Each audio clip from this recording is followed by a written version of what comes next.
Hi guys, मैं हूँ रवि रंजन और ये है मेरा YouTube channel I am physics.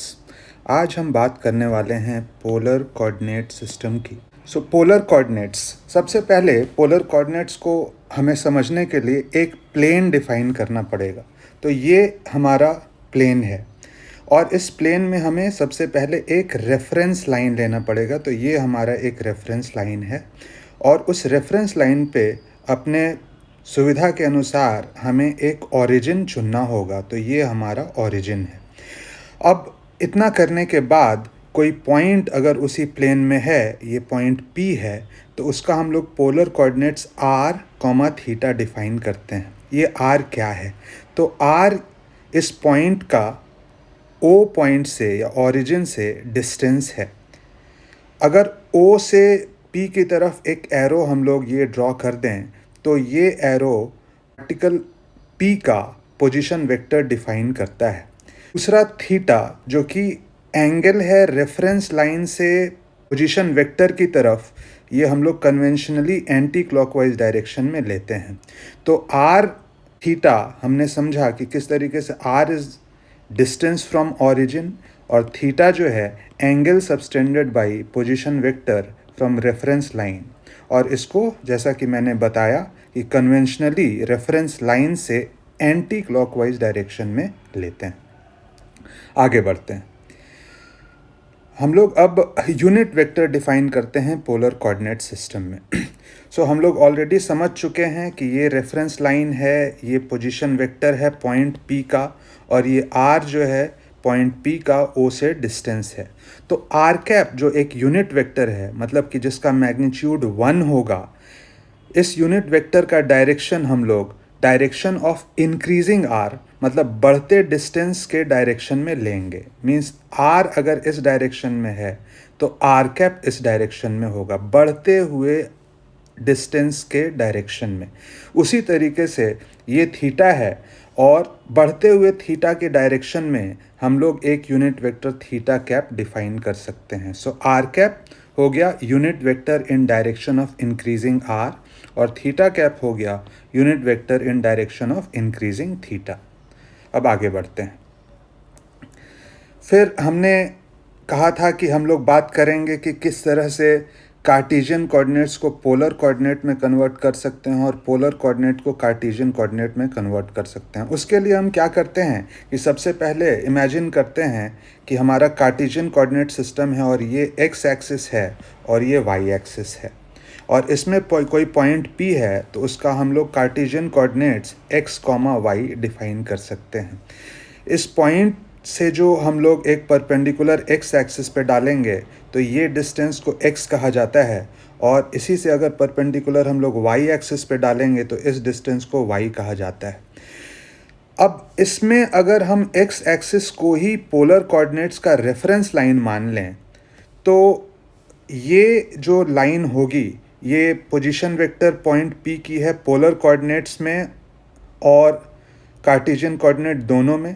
अब इस हिसाब से ये रेफरेंस लाइन से जो ये एंगल सबटेंड कर रहा है ये थीटा हो गया। तो अब यहाँ पे हम लोग देख रहे हैं कि ये एक राइट एंगल ट्रायंगल बन गया है जिसका हाइपोटेन्यूज r है, परपेंडिकुलर x है और बेस परपेंडिकुलर y है और बेस x है। तो इस हिसाब से ट्रिग्नोमेट्रिक डेफिनेशंस के हिसाब से x हम लोग लिख सकते हैं r cos थीटा और y हम लोग लिख सकते हैं r sin थीटा।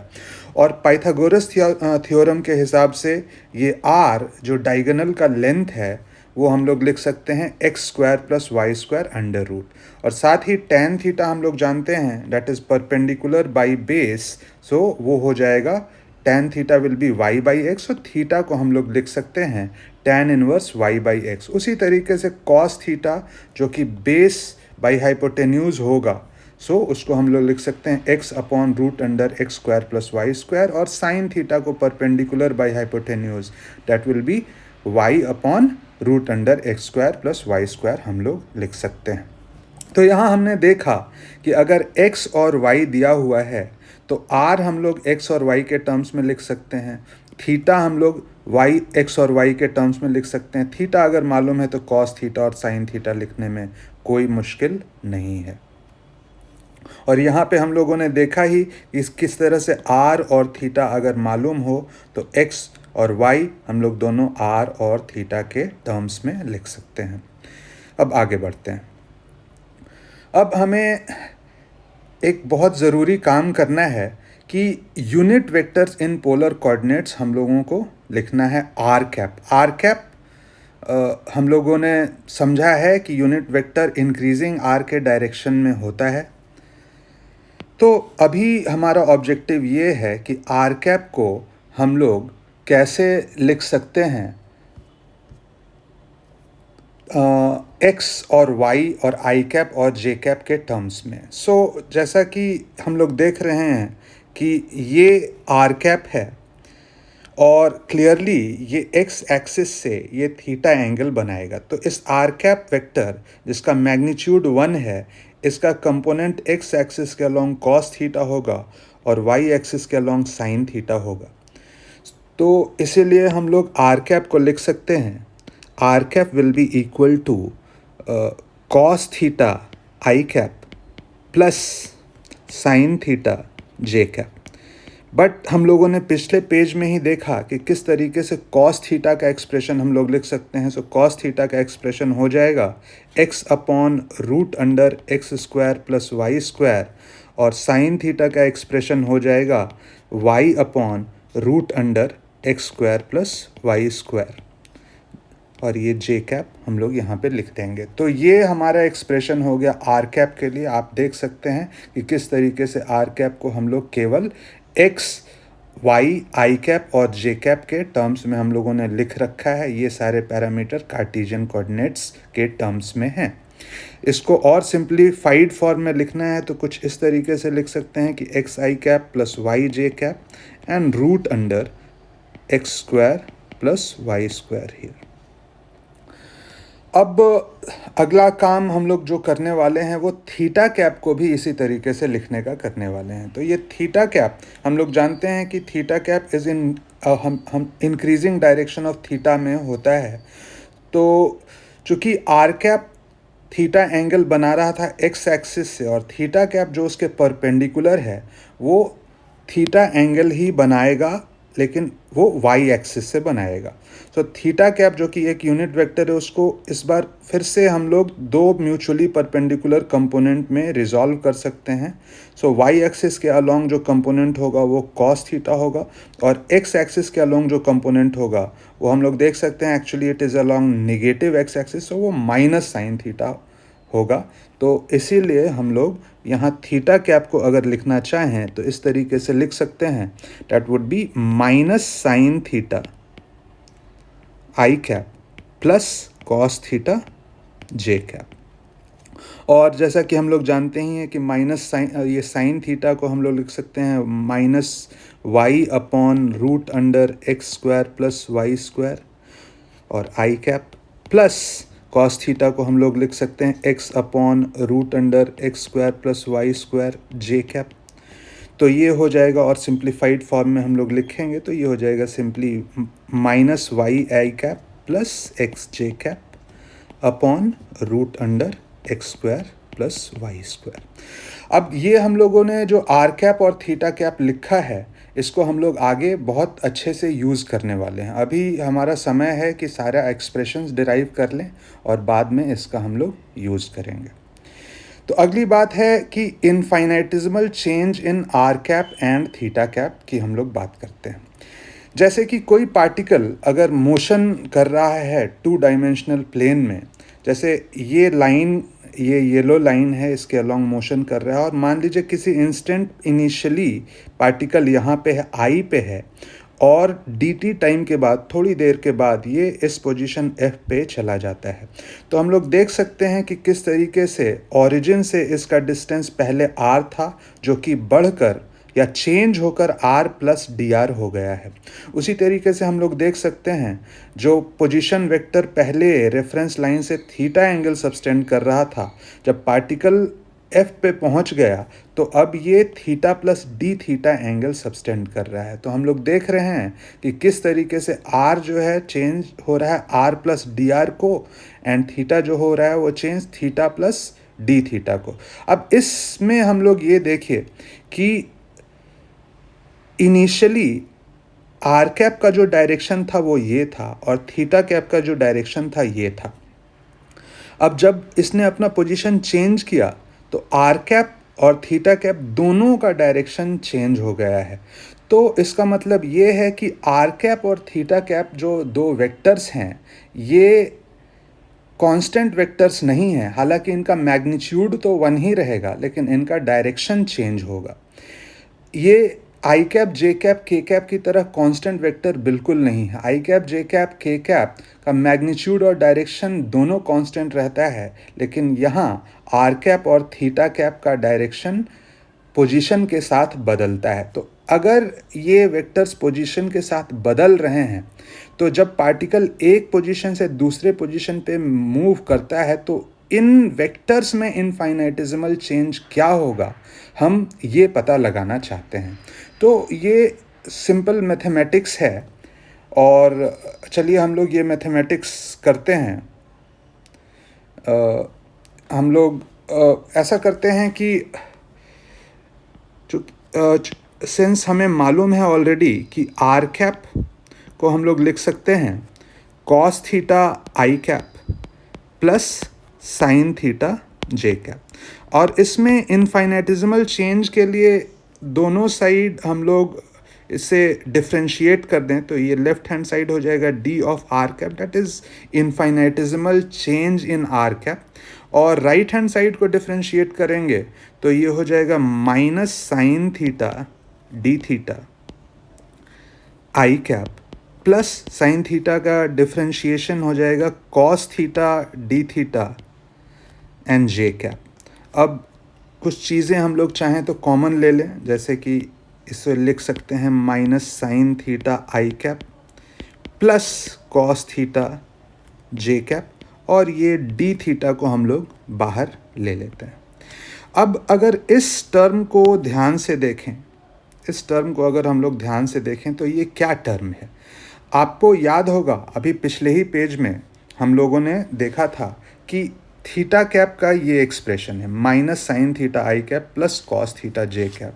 सो ये वही टर्म है। सो हम लोग यहाँ पे लिख सकते हैं कि ये कुछ नहीं बल्कि ये थीटा कैप ही है। सो ये हो गया theta cap D theta. So ये हमारे पास निकल के आ गया कि infinitesimal change in are cap would be in the direction of theta cap और उसका मैग्नीट्यूड होगा डी थीटा।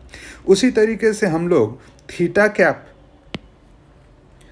में भी इनफाइनाइटिजिमल चेंज क्या होगा ये पता लगा सकते हैं। सो ये थीटा कैप का एक्सप्रेशन हम लोगों को ऑलरेडी पता है, ये होता है माइनस साइन थीटा आई कैप प्लस कॉस थीटा जे कैप, ये हमने पहले ही देख रखा है।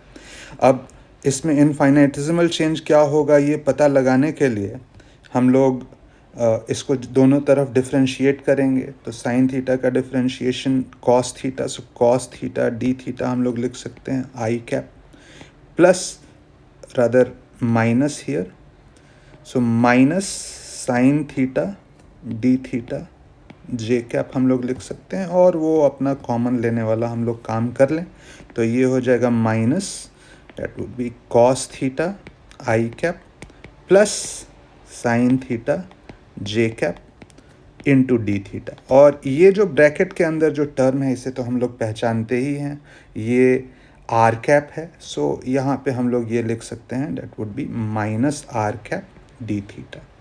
कहने का मतलब ये है कि infinitesimal change in are cap जो होगा वो थीटा कैप के डायरेक्शन में होगा और इनफाइनाइटिजिमल चेंज इन थीटा कैप जो होगा वो माइनस आर कैप के डायरेक्शन में होगा और दोनों ही चेंजेस का जो मैग्नीट्यूड होगा वो डी थीटा के बराबर होगा। तो अब इतना जान लेने के बाद हम लोग इनफाइनाइटिजिमल डिस्प्लेसमेंट वेक्टर ds का क्या एक्सप्रेशन होगा ये पता लगाने की कोशिश करते हैं। जैसे कि ये एक पार्टिकल इस कर्व पे मूव कर रहा है इस प्लेन में, तो किसी इंस्टेंट पे मान लीजिए कि पार्टिकल यहाँ पे है और इसका polar coordinates r comma theta है, तो पोजीशन वेक्टर जो हम लोग डिफाइन कर सकते हैं क्लियरली, पोजीशन वेक्टर ये एरो से रिप्रेजेंट हो रहा है, तो ये एरो का लेंथ तो आर है, तो पोजीशन वेक्टर का मैग्नीट्यूड आर है और इसका डायरेक्शन क्लियरली आर कैप के अलोंग है। सो पोजीशन वेक्टर को हम लोग लिख सकते हैं R bar, that will be equal to R R cap.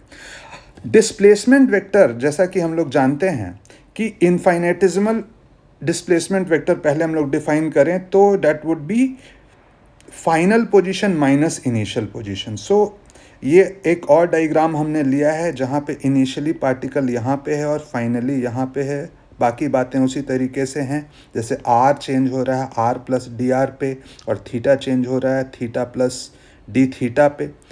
तो अब ये इनिशियल पोजीशन वेक्टर है, ये फाइनल पोजीशन वेक्टर है और ये डिस्प्लेसमेंट वेक्टर है जो इनिशियल पोजीशन वेक्टर के हेड से फाइनल पोजीशन वेक्टर के हेड को पॉइंट कर रहा है। मैथमेटिकली हम लोग लिख सकते हैं ये जो ds वेक्टर है that is nothing but the change in position vector. So d of r बार हम लोग लिख सकते हैं। अब r बार को हम लोगों ने लिखना सीखा है कि ये हो जाएगा r कैप, लेकिन जब हम लोग इसका डेरिवेटिव लेंगे आर कैप का तो हमें इस बात का ध्यान रखना होगा कि यहाँ आर भी वेरी कर रहा है और आर कैप भी वेरी कर रहा है।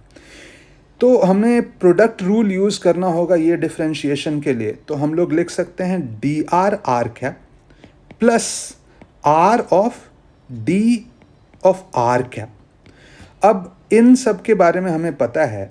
सो ये हो गया डी आर कैप, पहला टर्म तो वही हो गया। एंड इस एक्सप्रेशन के बारे में हम लोग पहले ही पता लगा चुके हैं, that would be d of are cap. हमने देख रखा है कि ये हो जाएगा d theta theta cap. So ये हम लोग लिख सकते हैं यहाँ r D theta theta cap. So ये हो गया हम लोगों का infinitesimal displacement vector. Polar coordinates में हम लोग इनफाइनाइटिजिमल डिस्प्लेसमेंट वेक्टर इस तरीके से लिखेंगे और बहुत जगहों पे इसका बहुत अच्छा यूज़ होगा। हम लोग कुछ एग्जाम्पल में देखेंगे। चलिए अब आगे बढ़ते हैं। हम लोग एक सवाल यहाँ पे लेते हैं।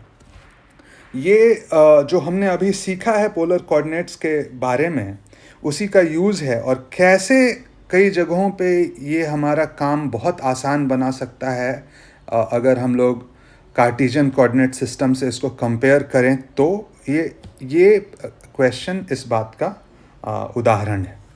सो ये क्वेश्चन आइए हम लोग पढ़ते हैं। A particle is taken from point A to C along path ABC as shown in figure. तो ये हमारा फिगर है।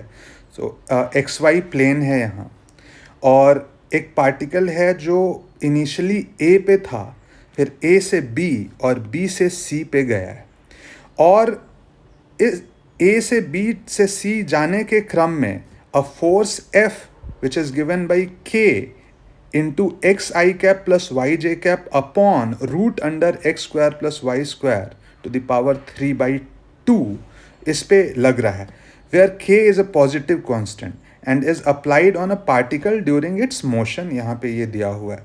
और ये जो पाथ BC के बारे में इन्होंने लिख रखा है कि here path BC is circular arc centered at O, find work done by this force.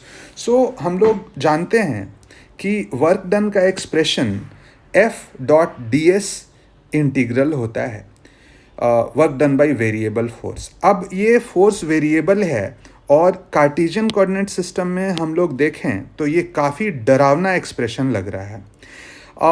ये एक ऐसा सिचुएशन है जहाँ पे पोलर कोऑर्डिनेट सिस्टम हमारे बहुत काम आ सकता है, लेकिन उसके पहले हमने थोड़ा इस फोर्स के एक्सप्रेशन को ऑब्जर्व करना पड़ेगा। तो फिर से मैं लिख लेता हूँ ये फोर्स का expression F is equal to K and XI cap plus YJ cap and upon X square plus Y square to the power 3/2 है ये। क्या हम इसे पोलर कोऑर्डिनेट में कन्वर्ट कर सकते हैं? डेफिनेटली हम लोग कर सकते हैं। अगर आप ध्यान से देखा जाए तो XI cap plus YJ cap upon root under X square plus Y square जो होता है वो R कैप होता है। तो इसको इस तरीके से हमें लिख लेना चाहिए, that is XI cap plus YJ cap upon root under x square plus Y square, लेकिन यहाँ टू द पावर 3/2 है, तो ये जो रिमेनिंग है X square plus Y square, इसे हम लोग बाहर ले लेते हैं। अब ध्यान देने वाली बात ये है कि ये X square plus Y square जो है वो कुछ नहीं बट आर स्क्वायर ही है। R is the distance from origin, so k by R square हम लोग लिख सकते हैं, और ये ब्रैकेट के अंदर जो टर्म है वो आर कैप है। और अभी थोड़ी देर पहले हमने डिस्प्लेसमेंट, इनफाइनेटिज्मल डिस्प्लेसमेंट वेक्टर को भी लिखना सीखा है। ds को हम लोग लिख सकते हैं dr R cap plus R D theta theta cap. अब जो वर्क डन जो होगा वो होगा f डॉट ds का integral from initial position to final position. अब इनका डॉट प्रोडक्ट लेना काफ़ी आसान है, क्योंकि फोर्स का कंपोनेंट जो है वो केवल आर कैप के अलोंग है। सो इन दोनों f और ds का जो डॉट प्रोडक्ट हो जाएगा वो सिंपली हो जाएगा k by R square D R के बराबर। और इसको हम लोग इनिशियल पोजीशन से फाइनल पोजीशन अगर इंटीग्रेट करना चाहें तो इस इंटीग्रेशन का वेरिएबल केवल r है, तो हम लोग को इनिशियल पोजीशन पे r क्या है और फाइनल पोजीशन पे r क्या है ये पता लगाना होगा। तो इनिशियल पोजीशन पे हम लोग r इस डायग्राम के हिसाब से देख सकते हैं कि ये l है, दिस इज़ l, a का डिस्टेंस ऑरिजिन से l है और b का डिस्टेंस भी ऑरिजिन से l है, और BC एक चूंकि सर्कुलर आर्क है तो C का डिस्टेंस भी ऑरिजिन से L ही होगा। सो यहाँ हम लोग इनिशियल लिमिट L लिख देते हैं और अपर लिमिट 2L लिख सकते हैं। अब बहुत अच्छी बात ये है कि इस इंटीग्रेशन को सॉल्व करने के लिए हमें इस बात की बिल्कुल भी ज़रूरत नहीं है कि A से C तक जाने में पार्टिकल ने क्या पाथ एक्वायर किया है। ये A से C किसी भी पाथ से जाए, एज लॉन्ग एज कि हमें A का डिस्टेंस O से पता है और C का डिस्टेंस O से पता है, तो हम लोग ये वर्क डन कैलकुलेट कर सकते हैं। इस तरह के फोर्स को कंजर्वेटिव फोर्स कहते हैं, जिसका वर्क डन पाथ इंडिपेंडेंट होता है। ये भी एक कंजर्वेटिव फोर्स का ही एग्जांपल है। बट लेकिन आइए यहाँ पे हमें केवल कैलकुलेट करना है, तो ये इंटीग्रेशन बहुत ही सिंपल इंटीग्रेशन है। ये सिंपली k बाई 2L के बराबर हो जाएगा। तो ये सवाल हमने देखा कि किस तरीके से अगर इसे हम लोग कार्टेशियन कोऑर्डिनेट सिस्टम में करने जाते तो हमें काफ़ी मुश्किलों का सामना करना पड़ता, लेकिन यहाँ एक सिंपल ऑब्जर्वेशन हमने किया कि ये जो फोर्स का एक्सप्रेशन है इसको हम लोग कार्टेशियन से अगर पोलर कोऑर्डिनेट्स में कन्वर्ट कर दें तो ये काफ़ी सिंपल हो जाता है और वर्क डन का कैलकुलेशन बेहद ही आसान हो जाता है। एक और एग्जाम्पल हम लोग देखते हैं। ये एग्जाम्पल है, पहले मैं पढ़ देता हूँ इस क्वेश्चन को। A particle of mass m moves along the quarter section of a circular path whose center is the origin. The radius of circular path is a. A force F equal y I cap minus x j cap acts on a particle. Find work done by F as the particle moves from A to B. So ये सवाल भी पिछले सवाल के तरह ही है कि XY plane में एक पार्टिकल जो पहले A पे था एक कर्व्ड सर्कुलर पाथ से होता हुआ ये B तक पहुंचता है, और इनिशियल और फाइनल कोऑर्डिनेट A और B के दे रखे हैं और हमें फिर से वर्क डन फाइंड आउट करना है। तो ठीक पिछले सवाल की तरह ही हम लोगों को फोर्स के एक्सप्रेशन को बहुत ही गौर से देखना पड़ेगा। तो फोर्स जो है ये हमें दिया हुआ है Y i cap minus x j cap, और हम लोगों ने सीखा है कन्वर्जन करना। जैसे ये y कार्टेशियन कोऑर्डिनेट सिस्टम में दिया हुआ है, तो इसको अगर हम लोग पोलर कोऑर्डिनेट्स में कन्वर्ट करें तो y को हम लोग लिख सकते हैं r साइन थीटा। सो ये हो गया r साइन थीटा आई कैप, और x को हम लोग लिख सकते हैं r कॉस थीटा। सो ये हो गया x cos theta, r cos theta j cap. अब यहाँ पे थोड़ा सा और हम लोग ये r को अगर कॉमन ले लें, या इनफैक्ट माइनस r को कॉमन ले लें, तो ये हमारा हो जाएगा r and minus sine theta I cap plus cos theta J cap. अब आपको ये मालूम चल रहा होगा कि माइनस r आखिर में मैंने क्यों कॉमन लिया। हाँ, ये अगर ध्यान से देखा जाए इस ब्रैकेट के अंदर ये जो टर्म है ये क्या है, ये कुछ नहीं बट थीटा कैप ही है। तो ये जो एफ है ये सिंपली हमारा हो गया minus are theta cap. So ये इसका expression again very very simplified हो गया। अब इसके बाद हम लोग डी एस को तो लिख ही सकते हैं, D S is equal to D R R cap plus R D theta theta cap. और वर्क डन जब हम लोग लिखेंगे वो again by definition F dot D S का इंटीग्रल होगा from initial to final position. और डॉट प्रोडक्ट यहाँ लेना फिर से बहुत आसान है क्योंकि फोर्स का केवल थीटा कैप कंपोनेंट है। सो डॉट प्रोडक्ट ये हो जाएगा minus R square D theta, और इसको हम लोग इंटीग्रेट अब करना चाहेंगे इनिशियल टू फाइनल पोजीशन पे। अब ये इंटीग्रेशन थोड़ा सा ट्रिकी मालूम पड़ सकता है लेकिन ये है बहुत आसान, क्योंकि यहाँ पे अगर हम देखें इस डायग्राम में तो ये पार्टिकल ए से बी एक सर्कुलर पाथ के अलोंग जा रहा है। मतलब कि पार्टिकल कहीं पे भी हो इस पाथ पे उसका डिस्टेंस ओरिजिन से हमेशा सेम ही रहेगा, ओरिजिन से इसका डिस्टेंस हमेशा ए ही रहेगा। तो इस पाथ के अलोंग ये इंटीग्रेशन जो हो जाएगा वो हो जाएगा minus A square D theta and integral from I to F. अब ये ए स्क्वायर कॉन्स्टेंट है इस पूरे पाथ के दौरान, तो इसको हम लोग बाहर ले सकते हैं, और डी थीटा का इंटीग्रल आई से f that would be simply change in theta. So i से एफ जब हम लोग जा रहे हैं तो थीटा कितना चेंज हो रहा है, ये थीटा ये 90 डिग्री के बराबर है। सो ये सिंपली पाई बाई 2 हम लोग लिख सकते हैं। सो ये इसका आंसर हो गया minus pi by 2 A square. तो हमने देखा कि किस तरीके से कार्टेशियन कोऑर्डिनेट सिस्टम से बेहतर साबित हो सकता है पोलर कोऑर्डिनेट सिस्टम कई प्रॉब्लम्स में, और हम लोग आगे आने वाले समय में और तरह तरह के प्रॉब्लम्स देखेंगे। तो ऐसा नहीं है कि कार्टेशियन कोऑर्डिनेट सिस्टम अच्छा नहीं है, पोलर कोऑर्डिनेट सिस्टम हमेशा उससे अच्छा होता है। ये डिपेंड करता है कि किस तरह का सवाल आपके सामने है। किसी सवाल के लिए कार्टेशियन कोऑर्डिनेट सिस्टम बेहतर हो सकता है, किसी सवाल के लिए पोलर कोऑर्डिनेट सिस्टम बेहतर हो सकता है, और ये आने वाले समय हम लोग देखते रहेंगे। तो आज के लिए बस इतना ही। Thank you.